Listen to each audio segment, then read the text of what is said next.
and quantum phase transitions in Aharonov-Bohm interferometers. Thank you. We have 20 minutes. Yes, sir. Thank you. It is my pleasure, of course, to be here and thank the organizers for the opportunity to tell you about our work. Let me take this down a little bit. This is work done in collaboration with a number of people, as I list here. And I come from Ohio University. So what is it? As this is an audience that is quite diverse, let me just give you a 2-minute introduction to the Condor effect and try to make connection with what I'm about to tell you in the next few slides. So as some of you I know well, the Condor effect is this many-body screening of the spin in a spinful quantum dot because of the electrons in the leads. Simple cartoon, a nice introduction was given yesterday by Professor Eto. So here I have a rendition of that idea. Basically, whenever you have an odd number of electrons, like shown in this cartoon, you have an unpaired spin in a simple picture, and so this charge is quantized because of the Coulomb gap. There is an energy gap that is listed here as this EC, being in fact the characteristic energy. And if the temperature is high in some sense, but is still lower than this characteristic energy, the conductance through the dot is blockaded. So you're in the Coulomb blockade regime, and you're at this. Sorry, I keep using not the pointer. You're at this bottom of the conductance curve. Now, on the other hand, if you lower the temperature below a characteristic Condor temperature, then what happens is that these correlations of coordinated hops, if you will, of the electron in the leads with the electron in the dot become important. And what happens is that this spinful quantum dot becomes a screen. And correspondingly, associated with this screening, there is the appearance of an additional channel on the Fermi energy that at low temperatures then gives rise to an increase in conductance. So in this cartoon, whenever you lower the temperature, this zero conductance level that you saw becomes higher, and electrons, because of this resonance, can traverse the Coulomb blockade region, and the conductance increases. So this is the Condor effect. There can be a model using an Anderson Hamiltonian, for example, where you consider, in fact, the charge and the spin degrees of freedom of the system. Now, the fact that in these quantum dots you have an amazing degree of freedom to control charge states and in even spin states, if you apply magnetic fields, for example, have given rise to a number of studies, and these are only a few of the experiments. In particular, we are, as in this talk, interested in double quantum dots. Double quantum dots are interesting. I mean, the basic phenomenon I already explained. But if you have a combination of two double dots, you have a number of different effects that can be, depending on parameters, depending on fine-tuning of parameters, accessed experimentally. So these various intradot and interdot parameters, as I list here, include, can be controlled by gate voltages and biases in some cases. And one can access things like physics such as the SU4 Condor system or RKK interactions if you have spinful dots given distance. Essentially, you can think of these quantum dots as being magnetic impurities with tunable properties, if you will, where you can tune the effective exchange interaction and the effective charging if that is the case. So in addition to giving rise to the explicit Condor physics, which will exist, strictly speaking, for very large charging energies, you can access a number of other regimes. And so you can, for example, in the upper left corner here, I have an experimental image from the group of Goldhaber-Gordon, where they explore the two-channel Condor physics in two double dots. So what I'll tell you here today is, in fact, that using these double dot geometries, you can also access an interesting physics of a quantum phase transition. What is this transition? Let me specify a little bit more the model that we're going to use. So I said these are cartoons for the Anderson model that you can write, in that you have the freedom in this case to think of two dots. This is the simple picture. And they're connected to left and right leads, as shown in the cartoon. And because you can control the levels, these gates that I mentioned before, you can actually tune the upper dot in this case to be the dot that is with a particular charge state. In other words, it will be in the Condor regime. If it were all by itself at low temperatures, it will exhibit Condor effect. Now, the lower dot, on the other hand, is tuned in such a way that you're in resonance with one of these states in the dot. In other words, it's not in the Coulomb blockade regime, but it's in fact on a peak of the Coulomb of the conductance trace. So the charge in this dot is not quantized, but is in fact allowed to change freely. What this gives rise to is that even if you have an interaction in this lower dot, the role of this interaction is minor. And for simplicity in what follows, I will consider the case in which that interaction is essentially zero. This happens to be not, it strongly simplifies the presentation, but in fact it doesn't change the results. You can imagine that in this cartoon, you can control also an interdot coupling. You can allow the electrons to hop from dot to dot. And it turns out that, and I won't talk about that here today, but it turns out that you can access also different regimes with that geometry. So here today in particular, I will consider only the parallel geometry, where this lambda factor that I show in that cartoon is zero.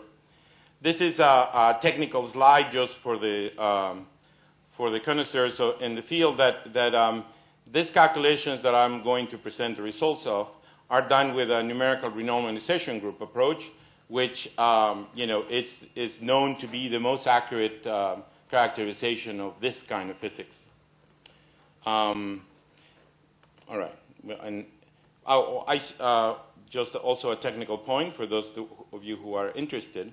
What the cartoon here is trying to indicate, the fact that this blue area is shaded, is that by neglecting the interactions in the lower dot, as I mentioned, I can consider this interacting dot, the upper dot, to be in contact with an effective density of states that is given by the combination, if you will, of not only the left and right leads, but also the lower dot.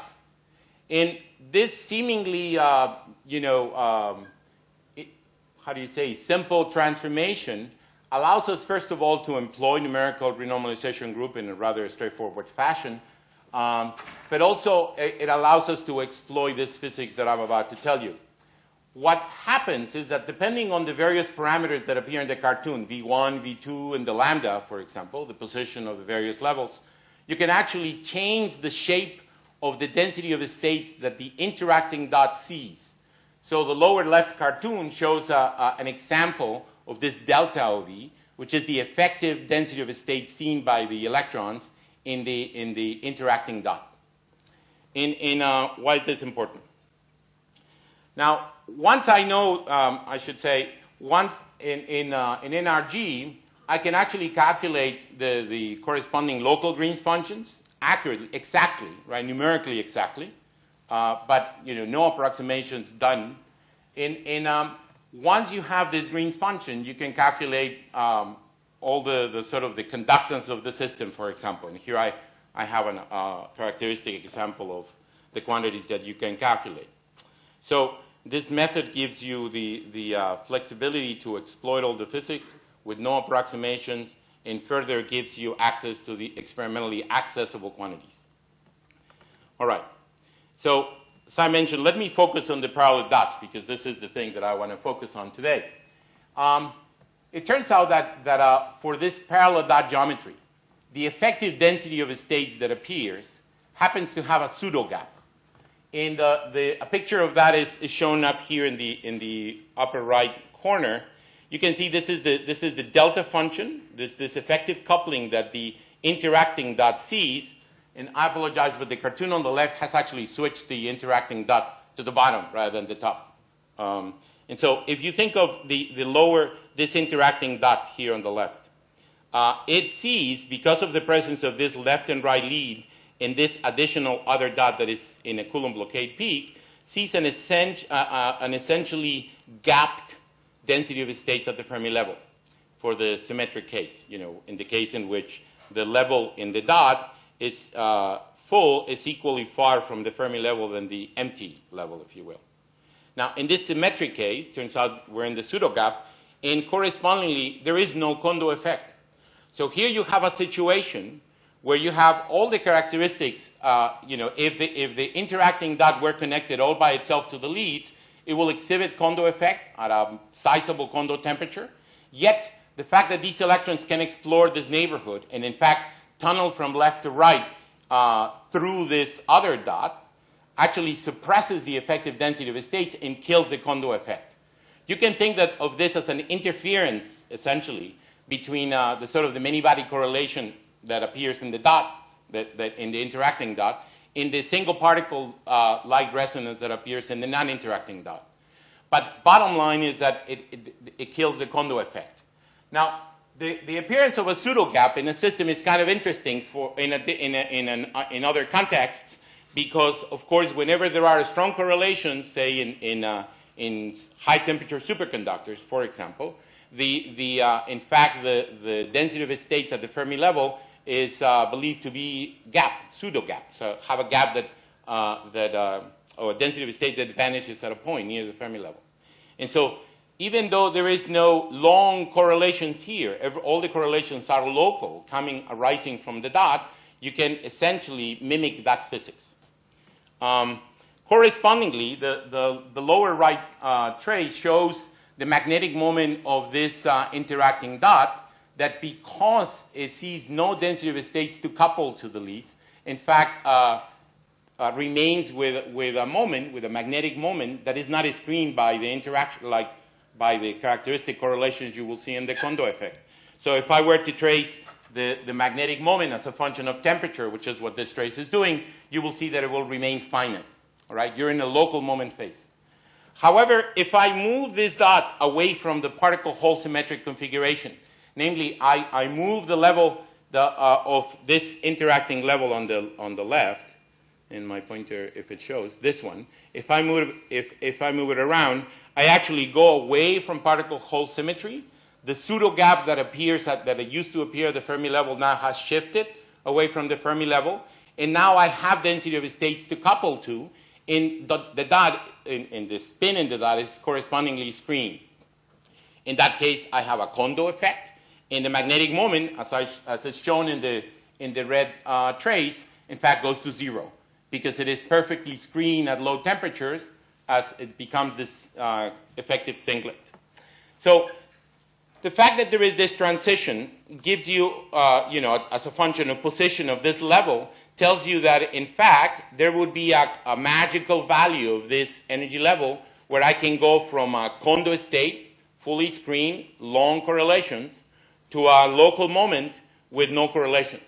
So all of this happens, in principle, at 0 temperature, and therefore I have a quantum phase transition, a boundary phase transition, if you're interested in the technicality. But in all of this happens with 2 quantum dots in variable gates. So I can examine what happens to the characteristic response function. So I know that the magnetic moment is going to be screened at some values, not screened absolutely at others, and that there will be a critical point at which the magnetic moment remains in between, as shown there by the black dots on the right slide here, on the right figure. And so if I want to, for example, understand what will be the signature of this phenomenon in the conductance, then I will need to look at what is the low energy excitations.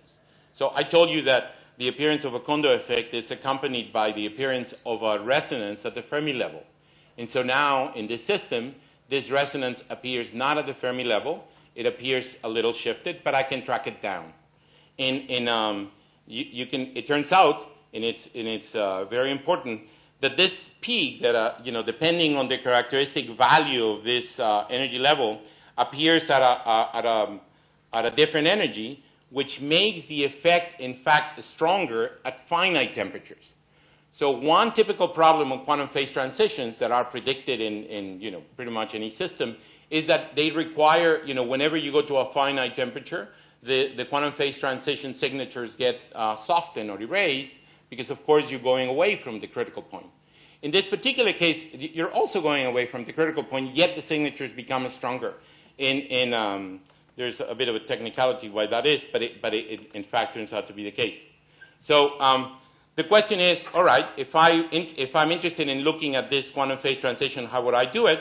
Well, there is a procedure that I'll be happy to describe in more detail that we're happy to describe for you in the papers. But you can imagine tuning the various parameters in order to find a maximum in the conductance that will give you the sort of the particle hole neutrality point. And correspondingly, you can monitor the Condor temperature and the conductance in this signature. And you can see that the signatures that appear in the conductance on the left here are indications, of course, as a function of temperature of what is the characteristic Condor temperature of the system, which you can tune. Now,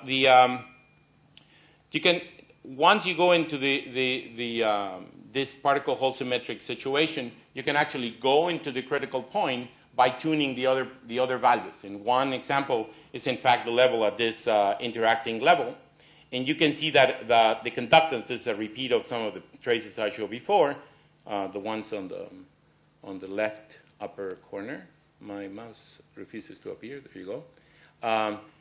The various signatures that I indicated in 2 slides ago are actually shown in the conductance. This is a trace of conductance as a function of the delta E1, which is the level in this interacting dot.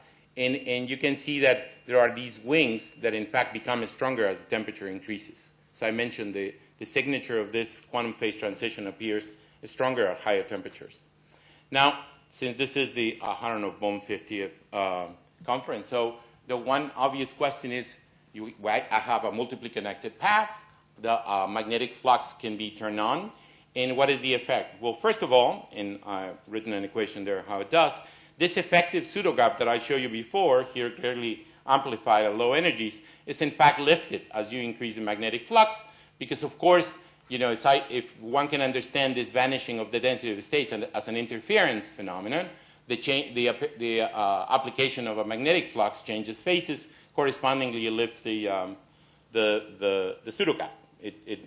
And so correspondingly, if you were to look at the spectral function on the left-hand side of the screen, or the corresponding temperatures for the various regimes, you can see that, in fact, the Condor is restored as the magnetic flux increases. So here I am, again, having a quantum phase transition from a pseudogap to a Condor, a pseudogap regime to a non-pseudogap regime, namely a non-Condor to a Condor regime, as a function of magnetic flux. And so this will be an example in which, of course, many-body correlations are strongly affected by the phases, and they're accompanied, of course, by a strong dependence on the Condor temperature on flux. So, in summary, this is just a short overview of some of the work we have done, where you can see that playing around with combinations, relatively simple combinations of quantum dots, in this case 2, in a parallel combination gives rise to this interesting physics. So the sort of the commercial, if you want to say it, is that, in fact, you can access interesting quantum phase transitions with a relatively easily, my experimental friends may not like that word, but easily accessible physical system. And all happens, by the way, in the same system. Many times the quantum phase transitions happen as a function of doping, say in high TC, and you need to actually change samples. Here, it's all the same sample. You need to tune parameters. So for those of you interested in details, there is a reference that just published recently. In the 0 minutes I have, let me just one commercial.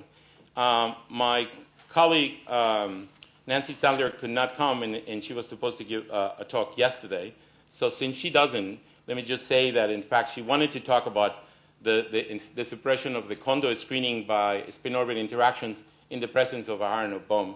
if anybody's interested, there is a reference there as well. Thank you very much. Yes, yes. To the microphone as well. So, are there questions? Well, I have one. Yeah. So there's a question. There's one over there. Why is it really a sharp transition? I'm not sure I got it. Why is it sharp? Because it turns out that you can map this to the one reason. If you go to the original Whitov-Fratkin, say, work, where they look at the Condor Hamiltonian in a pseudogap, they show that in fact there is a critical value of J in that case above which there is Condor, and that's a sharp transition. And I think, a more intuitive way would be that in fact what you're doing is in fact sampling the density of states around the Fermi level, and you need to gain enough from the screening, you need a large enough J for the screening to have an onset. Now the Condor temperature is exponentially, right? It has an exponential dependence. So there is a sudden onset in the appearance of the Condor, except that the Condor temperature is exponentially small. So okay. Another question? Well, I would have a question. Please. You have shown this Condor temperature as a function of some parameter, and my question the phase, here. That one. Uh-huh. So how is the Condor temperature extracted here? Because it's not uniquely defined. Correct. Yeah. The signature here is obtained from the magnetic moment trace, a la Wilson. Okay. But in fact, you can obtain it, for example, also from the width of the single particle of the quasi-particle picture resonance, and they're always the same within a factor. Since the Condor temperature is a crossover thing. Okay, so it would be a possibility to measure this density of states here. Correct. Oh, absolutely. We believe the sort of that all of this is measurable. Absolutely. Right. Okay, I see no more questions, and Thank let's you. thank the speaker again.